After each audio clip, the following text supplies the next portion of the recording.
박미TV의 부동산 클럽입니다. 패닉 바잉 해서 사람들이 지금 난리가 났습니다.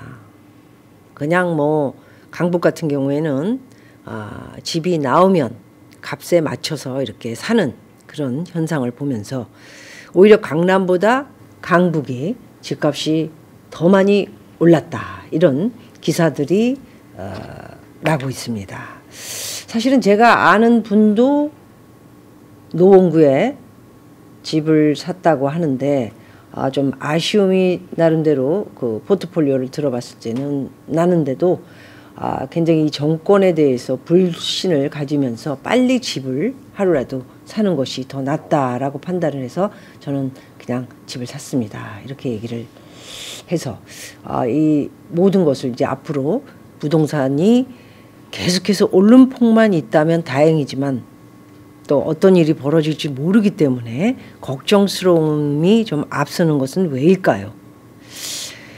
부동산 전문성을 좀 띈 저의 입장으로서는 좀 그런 것들이 많아지고 있다는 말씀을 드리고 싶습니다.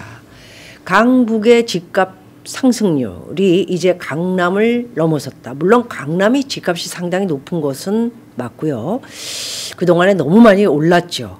그리고 저평가가 돼 있었던 강북 집들을 이제 적은 돈을 가지고 있었던 친구들이 전세를 살거나 또는 보증금을 넣고 월세를 살거나 했던 우리 젊은 친구들, 또 신혼 부부들이 그래도 외곽으로 완전히 나가기보다는 그냥 강북 쪽에 가까운 곳에 출퇴근을 하면서 사는 것이 낫겠다 판단을 했던 것 같습니다.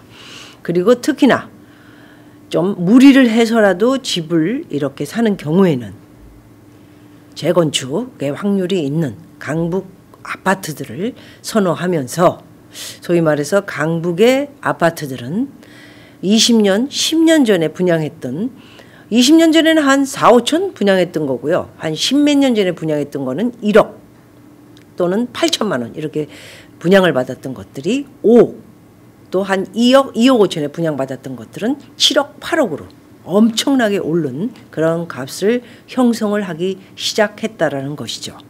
이런 상황에서 여러분들에게 강남지기 40년인 제가 토박이가 말씀드리고자 하는 것은, 강남은 사실 작년부터 오른 값에서 그닥 큰 폭의 오름이 없었다라는 것을 또 한번 말씀드리겠습니다. 저도 지금 물론 집은 한 채지만은 용산도 이제 집값들이 더 이상 안 오르고 있죠. 물론 이제 특별히 좀 안 오르는 곳들은 이렇게 큰 집들, 소위 말해서 25억에서 30억 했던 집들이 이제 35억 선을 유지를 하고요. 그 위로 올라가는 값은 형성이 되고 있지 않다, 이렇게 말씀드리고 싶습니다. 특히나 그 스페셜 같은 집, 더 힐이라든가 이런 집들은 이게 그 60억이다, 65억이다 이렇게 분양을 받거나 안 팔렸던 것을 분양을 받거나 누가 가지고 있던 것을 사는 경우가 있죠. 그래서 그 값이 60억이 형성이 되고 70억이 형성이 됐다, 이런 값을 신문을 통해서 여러분들은 많이 읽고 계실 것입니다. 그런 것들은 좀 특별한 케이스인데, 그 특별한 케이스는 어떤 특별한 케이스냐면 서로가 아니면 분양회사와 또 아니면 분양회사의 무슨 다른 회사와 이렇게 커넥션이 있거나 또 서로가 아는 사람끼리 이렇게 그 값을 유지를 시키면서 파는 경우도 있겠죠. 그래서 거기는 분양값 자체가 워낙 많이 비싸게 형성된 곳이고요. 좀 특별하다, 이래서 우리나라의 1%의 큰 집을 살 수 있는 사람들은 부자들이 들어가는 곳이기 때문에 그렇게 큰 값을 유지를 한다고 보시면 됩니다. 그렇다면 60억, 70억에 산 집이 나중에 120억이 될 건가? 그것은 정말 제가 볼 적에는 생각하지 않으셔도 되는, 소위 말해서 자기가 좋아서 들어가서 사는 그런 동네와 위치와 그런 집의 형성을 생각하고 들어간다 보시면 될 것 같습니다. 특히나 그 강남의 롯데 시그니얼 이런 집들은 지금 최근에 20, 30%나 팔렸을까요? 예, 70%의 빈 집들이 남아 도는데 굉장히 문제점이 많아서 오히려 부자들이 선호하는 집이 이렇게 아닌 것으로 선정이 되면서 집값이 폭락을 해야 되는데 또 폭락을 할 수도 없는 그런 입장에 놓인 회사의 룰이 있기 때문에 네, 그런 집들이 강남에 이렇게 포진이 돼 있다는 것을 말씀을 드릴 수 있을 것 같고요. 우리나라 사람들이 가장 재테크의 최고로 생각하는 부동산은 역시나 1위가 부동산 아파트가 되겠습니다. 아파트를 가지고 있으면 지금 소위 말해서 굉장히 집값들이 너무 뻥튀기가 돼 있기 때문에 너무 많이 올랐다. 정말 나는 부동산 투자 잘했다 하는 분들을 지금 볼 수 있는데요. 그분들은 전부 강북에 많이 위치에 선정돼 있다 이렇게 보실 수 있을 것 같습니다. 강북 같은 경우에는 아까 말씀드린 대로 적은 값에 분양을 받았던 집들이 이제 4억에서 5억 정도가 오르면서 이제 팔고 강남으로 옮기려 그러는 이제 좀 위치를 바꾸려는 사람들이 몰려들고 있다고 생각하면 되는데요. 강남은 잘 선정을 해서 들어와야 때문에 강북의 집처럼 쉽게 생각하고 들어왔다가는 막차를 탈 수 있거나 큰 코를 다칠 수 있다라는 말씀을 드리고 싶습니다. 기사를 하나 읽어보도록 하겠습니다. 강남 넘어선 강북 집값 상승률 이런 내용이고요. 특히나 제일 많이 오른 곳이 제 아는 분들도 이 지역을 샀는데 노원, 구로, 강북, 성북, 양천. 양천은 목동. 말하자면 방송국 KBS, MBC가 있는 여의도에서 다리 하나를 넘으면 있는 곳입니다. 사실 저는 양천을 그렇게 지인들이 좀 있어서 가서 보지만 그것이 왜 이렇게 집값이 오르는지 이해가 안 되는 경우도 거기 사시는 분들한테는 좀 죄송하지만 왜 그럴까 하는 의문점을 갖는 곳이기도 합니다. 상당히 많이 올라 있는 곳이기 때문에 말씀드리는 것이고요. 올 들어 지난달까지 서울 강북 지역 14개 구의 집값 상승률이 강남 지역 11개 구 집값 상승률보다 더 크게 오른 것으로 나타났다. 워낙 저평가돼 있었기 때문에 강남 집을 사기는 어려워진 소위 말해서 중위층들이 이제 집을 사기 시작하면서 강북 집값은 엄청나게 올랐다. 이렇게 보시면 될 것 같습니다. 강남 지역을 앞선 것은 2008년 이후 12년 만이고요. 젊은 층의 이른바 패닉 바잉과 전세 가격 급등 영향으로 강북 지역 집값 상승세가 지속되는 가운데 강남 지역까지 매매 가격 오름폭이 커지고 있다. 이런 내용입니다. 전세를 살았거나 이 젊은 층들이 불안한 마음에 일단 이곳은 또 강북 지역들이 좀 대출도 받기가 순조롭고요. 뭐 이렇게 뭐 묶인 것이 많지 않기 때문에 그리고 또 부모님한테 또 돈도 약간 빌려서 자기네가 모아놓은 이런 돈을 합쳐서 사기에 특히나 뭐 5억짜리 4억 5천 이런 것들이 상당히 많은 지역이기 때문에 이렇게 인기가 상당히 높다라는 말씀을 드리고 싶고요. 무턱대고 막 집값이 오른 것은 아니고요. 굉장히 노원구 같은 경우는 상계동인데 여기가 굉장히 뭐 저평가돼 있다고 생각하기보다는 조금 외곽이다 생각을 했기 때문에 사람들이 신경을 안 썼다 이렇게 볼 수 있죠.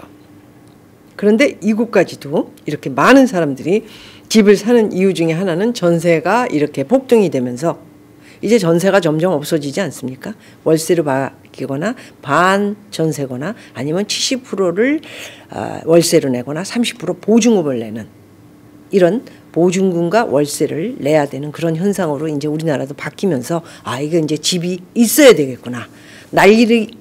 월세를 내서 날리기보다는 집이 있는 것이 낫다. 강북이라도 차라리 아주 외곽인 제3도시 만든다는 이 정권에서 발표한 이런 곳보다는 차라리 이곳에 사는 것이 낫다. 이런 판단을 한 것 같습니다. 6.17 대책 발표 이후 20대와 30대 젊은 층이 서울에서 패닉 바잉을 하면서 상대적으로 저렴한 강북 지역으로 수요가 쏠렸기 때문이라고 보시면 될 것 같습니다. 전세 가격 급등 등으로 매수세가 이어진 좀 더 영향을 미칠 수 있다. 조금 아까 제가 말씀드리면서 분석했던 그대로 젊은 층들이 이제 특히나 뭐 젊은 층이라고 하면은 뭐 결혼을 해서 이제 시작하는 친구들이거나 아니면 뭐 결혼을 해서 3, 4년, 5년 지기 또는 돈이 약간 있지만은 결혼을 생각하고 집을 한 채는 그래도 가지고 있어야 되지 않을까. 우리나라는 아파트 가지고 있으면 뭐 5억이 나중에는 강북도 10억이 될 수 있다. 이런 꿈을 꾸는 그런 경우도 있지 않을까 하는 생각을 가져봅니다. 자, 이제 강남은 용산, 서초, 신문에 나온 것처럼 여러 압구정동을 비롯한 신사동, 삼성동, 대치동 할 것 없이 모든 것은 현재 보합 상태로 보시면 될 것 같습니다.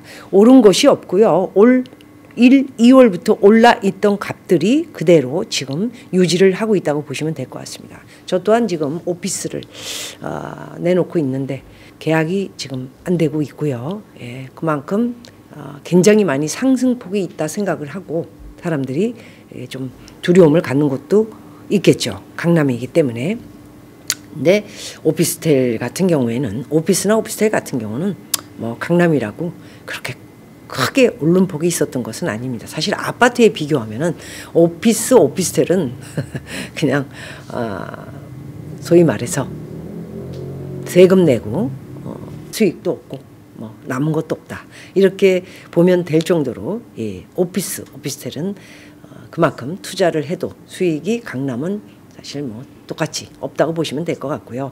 아파트는 상당히 많이 올랐다 이렇게 보시면 될 것 같습니다. 사실 뭐 방배동 소위 말해서 서초구 방배동 동작구죠. 뭐 이런 곳들이 아파트들이 제가 생각했을 적에도 한 뭐 7억, 8억, 9억 이런 것들이 한 2년 전, 2년 반년 전에 있었고 인기도 없었었고 사당동도까지도 이렇게 넘어갈 수 있는데 그랬던 곳들이 지금은 10억 이상씩 오른 것도 있고요. 8억 이상씩 오른 정말 운 좋은 아파트를 가지고 계신 분들도 계신 것 같습니다. 그거는 뭐 작년 얘기인 것 같고요. 이제 그것을 또 팔고 세금을 내야 남은 돈이 남았다 이렇게 볼 수 있기 때문에 마음만 먹는다고 부동산이 특히나 강남 집들은 오를 대로 올랐기 때문에 팔리는 것은 아니다 말씀을 드릴 수 있을 것 같습니다. 언제 어떻게 팔아야 되냐. 지금이라도 팔 수 있으면 수익을 남기고 싶고 세금 내고도 많이 남을 수 있어서 갈아탈 수만 있다면 강남 집은 뭐 정리하는 것에 대해서는 저는 그닥 반대하고 싶지는 않고요. 강북 같은 경우는 이미 너무 이 젊은 친구들이 집값을 옛날 공부가 이렇게 부동산이 많이 안 되다 보니까 옛날 집값이 얼마든 기든 현재에 일어나는 일들만 보고 막 그냥 패닉 바잉을 하는 것 자체가 뭔가 이게 좀 어설픈 행동들을 하고 있는 거 아닌가. 사실 주식을 봐도 굉장히 우리 대통령을 비롯해 뭐 삼천 고지를 앞서고 있다. 수익은 하나도 안 남기는 회사들만 가지고 있는데 그 회사들이 이렇게 주식들이 올라가는 모습 그리고 부동산이 올라가는 모습을 보면서 굉장히 불안하다 이런 생각을 가져보면서 오늘 패닉 바잉이 20, 30대가 강북을 초점으로 올리면서 강남은 지금 보합이다 이렇게 보시면 되고요.